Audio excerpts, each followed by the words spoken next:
All right, critique time. Okay, so Willie Spoon got some stuff. Decided to go with a smaller scene than the Outdoors Apocalypse one because of different reasons. I started work on a new scene of people in a post-apocalypse living in the sewers. Corey should see this. Oh, look at that. He knows the hash.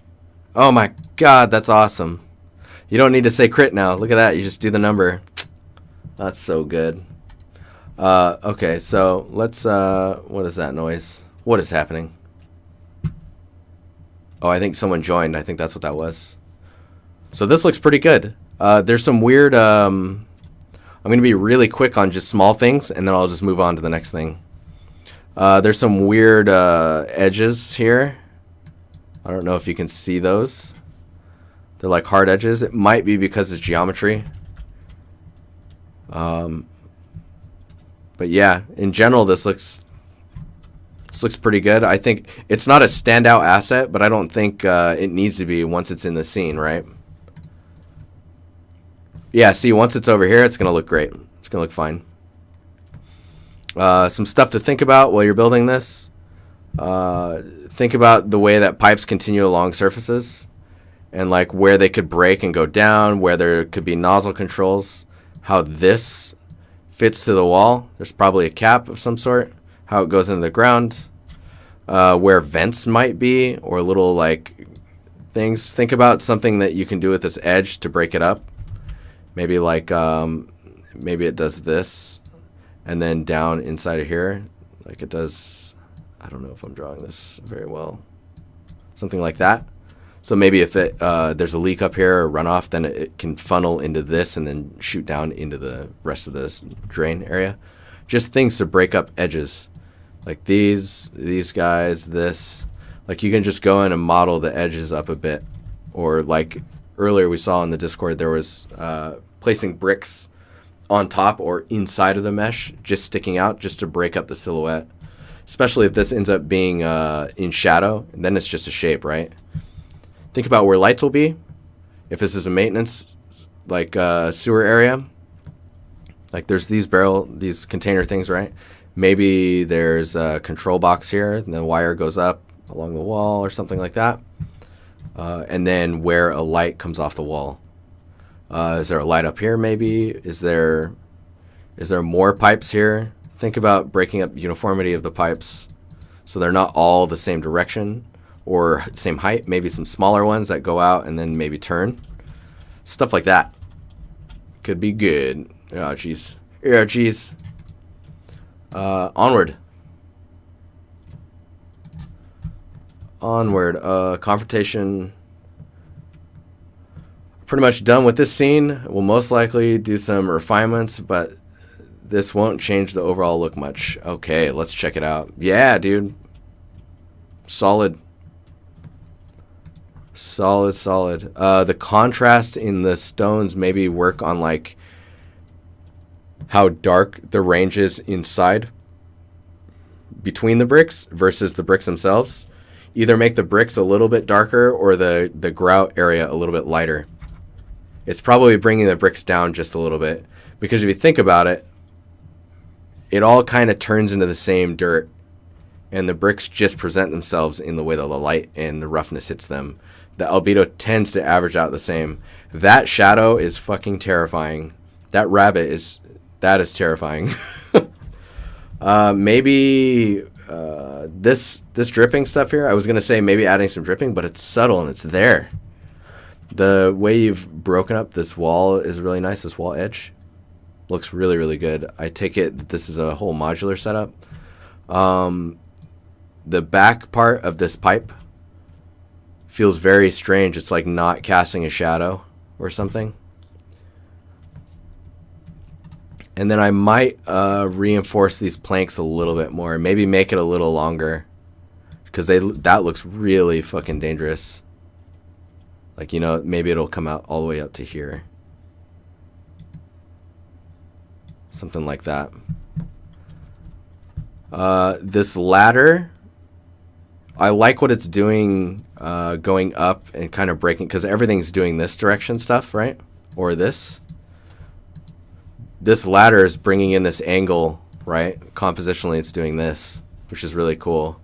So you've got all these directions kind of, yeah, it's cool. I think that how thick the parts of the ladder are, or how like flush they are to each other, is a little strange. Maybe take a look at like how that's put together. Really like the addition of the top hat here. Taking maybe some of these little pieces and scattering them around a little bit more into the gutter. Maybe, so the biggest thing, light bulb you probably can't, because I won't get to it in time. The biggest thing that's probably missing from here is the human touch. The reality that is people live here. Like you have this, right? You have that and the bunny. Maybe some papers on the ground, maybe a poster here, maybe like a little call box with some dots on it and some name plates and stuff and a little light on it or something.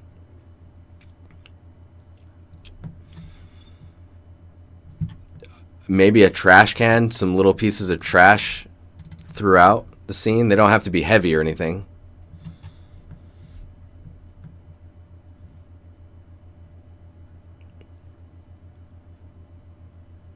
Yeah, I think that's it. I think that would bring this piece to a close. A light on this front-facing house. I think having the light on the inside is doing a lot for it, and it's keeping the focus over here. If you do that, then you start to conflict with the focus. And like I was saying with the stone down here, if you lower the albedo brightness of the stuff down here, the rabbit and the hat and the rabbit killed the dude. Awesome. So nothing speaks more murder than blood, and I'm having a hard time. I think there's blood right here now that you're saying it.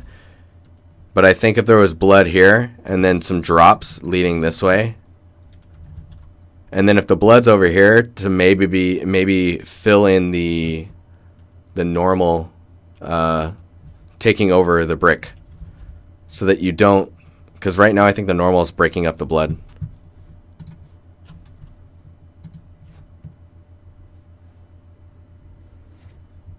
Jack the Ripper. In general, though, super strong scene. What's up, Drop? We got about 15 minutes. I'm just going through some of the stuff in here.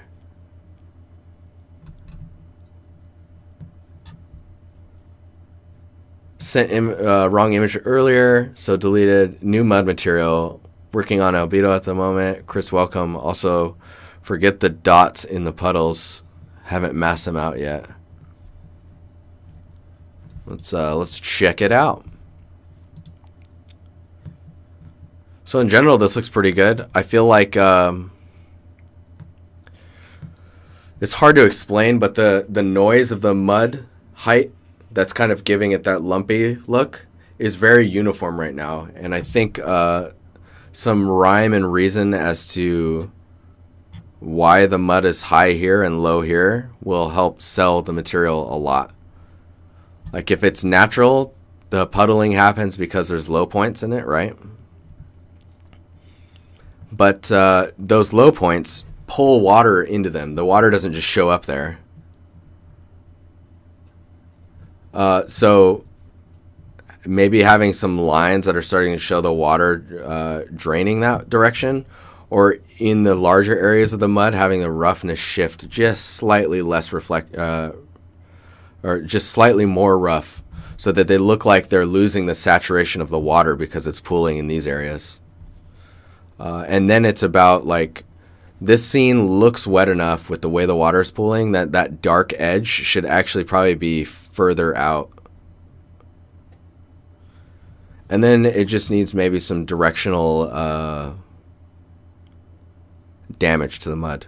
Footprints, mud prints, scrape lines, something that's gone across it. If it's completely natural, it's going to be in general a lot flatter, I think. Yeah. Man, you guys are getting the crit number down. Maybe I don't need to say it anymore. That's super cool. I apologize that the format isn't how it normally is today. This turned out very, very well. This stylized ice.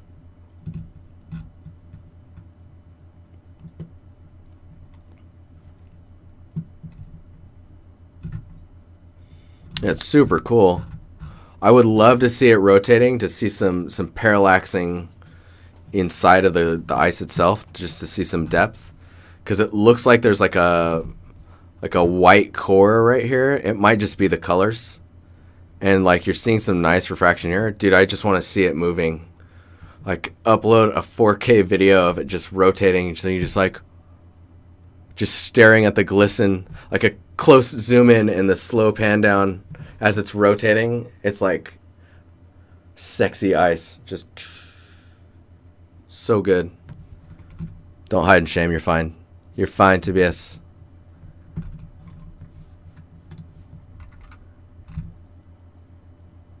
Pray for me. I don't even know how to start these ropes. Man, I don't know how to start those ropes.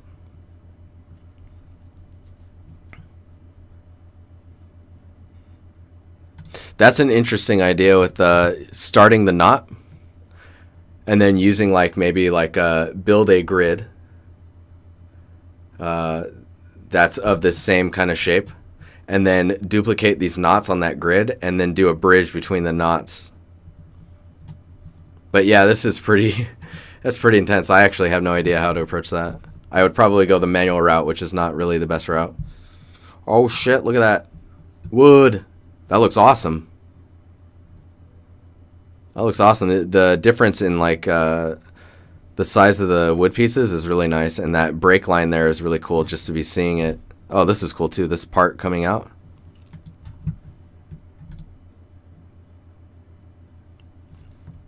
Materials in general look pretty good as well. Very, very nice.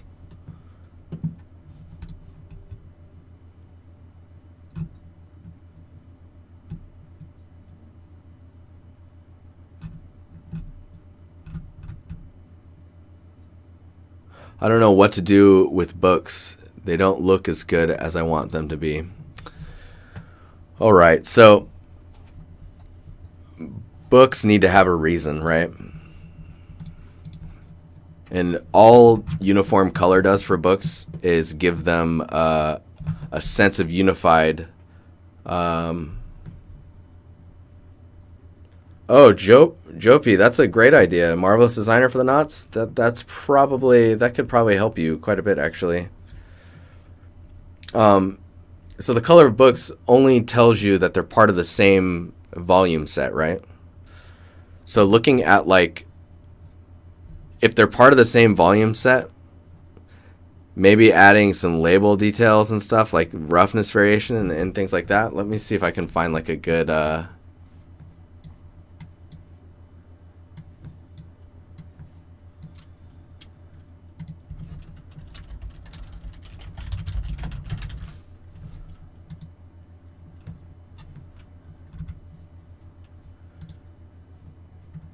So if you look at, if you Google some pictures of bookcases,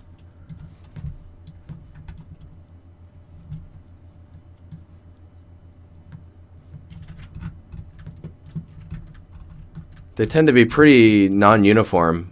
The other thing is you'll notice format-wise, there tends to be a little label or logo or icon or barcode or shape at the bottom half of a book. Then the text tends to be the title tends to be quite large near the top left if you want to lay it down on its side. And then a slight small description. What you're missing right now is you essentially have blank books. They don't have any logos or designs or patterns on them or roughness changes. Yeah, and the pages being inset into the book frame is a huge, that's a huge way of selling the shape of it. The other thing you could do, oh man, this is an addiction for sure. Like, I'm going into it. I'm going. Where are we at here? Moto. No. No. Why? All right, we're going over there. So when you have a book that you're really into, right? Or that you're researching through, you do things with that book, don't you? You modify the book so that it's easier for you to utilize the information inside of it. Book studies, here we go. Oh man, you guys are seeing it. It's the first time I'm starting Moto 11.1. Oh, and the camera controls. Where are we at here? FBX. No. Is it F? OpenGL. There it is. Traditional trackball. Okay, so. No, I don't want that. Going to Zen. There we go. So a book tends to be taller, right? So we'll say that's our book. We'll detach this and then. Oops. No. So book bindings tend to be doing that pretty often. I'm going to leave this here. Where the binding is rounded, right?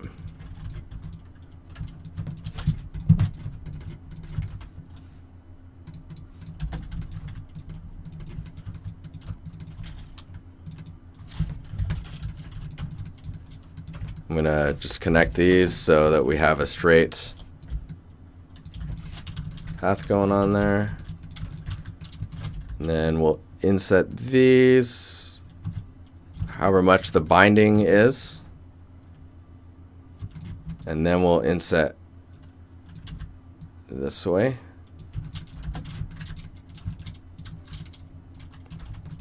And then when you look at a book like dead on like this, it's really weird if the corners are really sharp, right?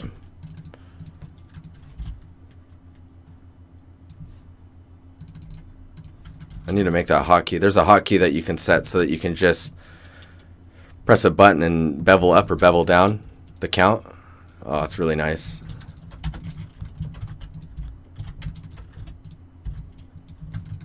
So I'm beveling these at different amounts.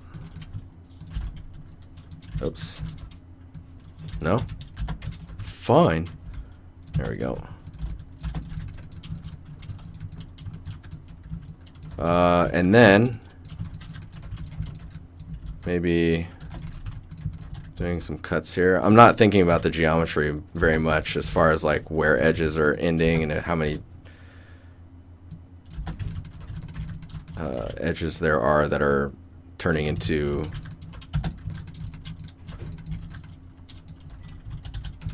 see here, this is kind of weird.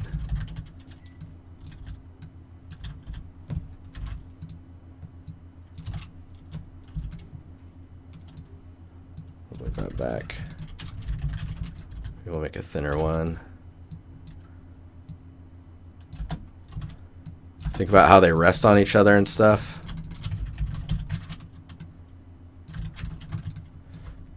Having all the books uniform is a little weird, so like I like to stack some of them on the side.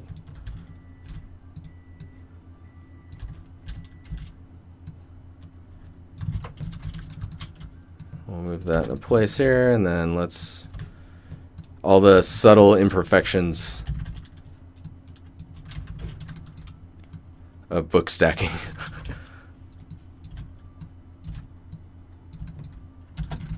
Okay, so let's say that's your books, right?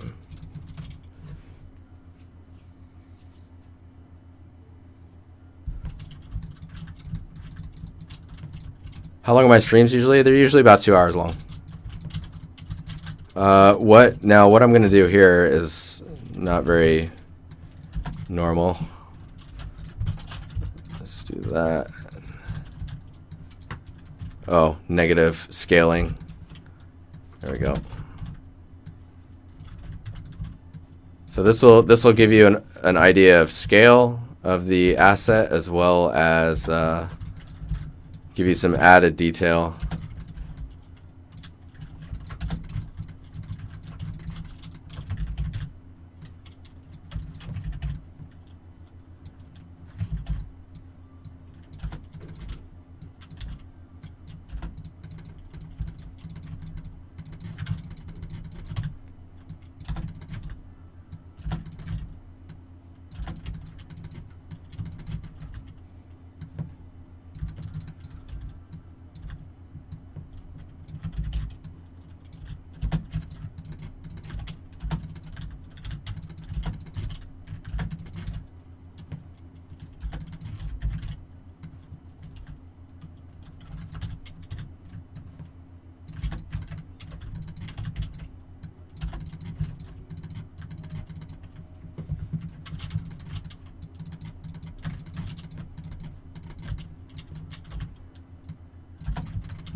Bookmarks, man, they're important.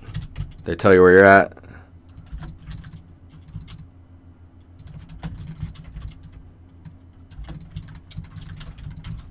Is this going on YouTube later? Yeah, it is. So, like, having that, dude, those details, right?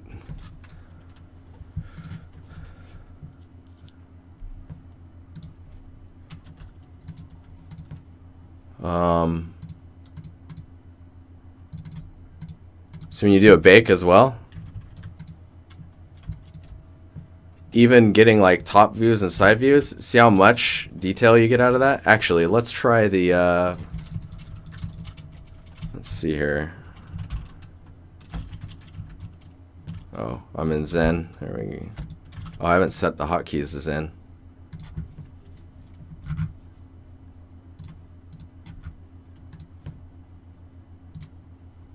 There we go.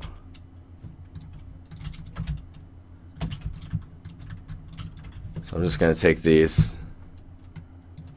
Oh, actually, I'm not even going to do that. I'm going to see how this goes. Okay, so if you right-click this mesh and then go bake, occlusion, and then we're going to tell it to use, we're going to call the UV set 0. We're going to generate an atlas. We're going to pack it, and then we're going to do a sample of 128. And the texture resolution is going to be a 1024. Let's see how this goes.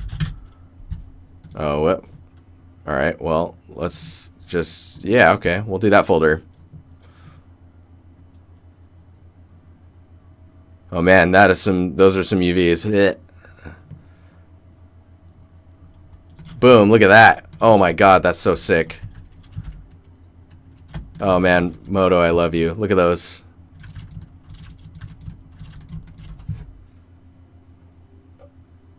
Oh man, it is 9 o'clock, guys.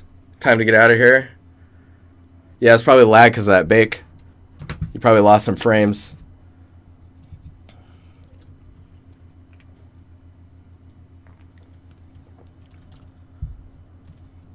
You need that in your life? That's called Moto 11. So what it did is it did the UVs for me. It's real shit, right? Like, we need to do some work on the... but it just did an atlas, which is great if you're testing stuff. But yeah, thanks for hanging out, guys. Remember to join the Discord if you want to hang out with everyone after the stream. We're super active. Learn some things. Joe P, my God, thank you for the sub. You are the bee's knees. You've been hanging out with us forever. Thank you very much. Welcome to the official empire. What is it? Are you a samurai now? I think tier 1 is a samurai. Anyways, thank you. I will see you guys later. And have a good weekend.